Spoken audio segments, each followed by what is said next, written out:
ભાવનગરમાં વધુ એક હત્યાનો ચોંકાવનારો બનાવ સામે આવ્યો છે। છેલ્લા 14 દિવસમાં શહેરમાં ત્રીજી હત્યા થતા ચકચાર મચી ગઈ છે। શહેરના કુંભારવાડા હાઉસિંગ બોર્ડ નજીક મોડી રાત્રે હત્યાનો બનાવ બન્યો હતો। પ્રાપ્ત માહિતી અનુસાર 23 વર્ષીય સાહિલ સૈયદ નામના યુવક પર 5 જેટલા શખ્સોએ તીક્ષ્ણ હથિયારથી હુમલો કરી તેની હત્યા નિપજાવી હતી। આરોપીઓએ એક્ટિવા માંગતા યુવકે ના પાડી ત્યારે હુમલાખોરોએ પહેલા માથાકૂટ કરી અને બાદમાં ઘાતક હુમલો કર્યો હતો। હત્યાની જાણ થતાં જ બોર તળાવ પોલીસ ઘટના સ્થળે પહોંચી હતી અને મૃતદેહને પોસ્ટમોર્ટમ માટે ખસેડાયો હતો। પોલીસે હત્યાનો ગુનો નોંધી આરોપીઓની શોધખોળ શરૂ કરી છે।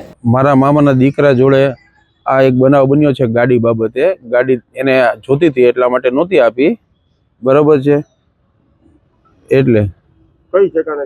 Kumbharwada housing board 63 number. શું બન્યું હતું? એમાં એને ગાડી માંગી હતી તો ગાડીની સાહિલભાઈ ના પડી તો નદીમભાઈ ઉશ્કેરાય ને તેને છરી, પાઇપ, તલવાર જેવા ધાતક હથિયારોથી હુમલો કરી ઢીમ ઢાળી દીધો।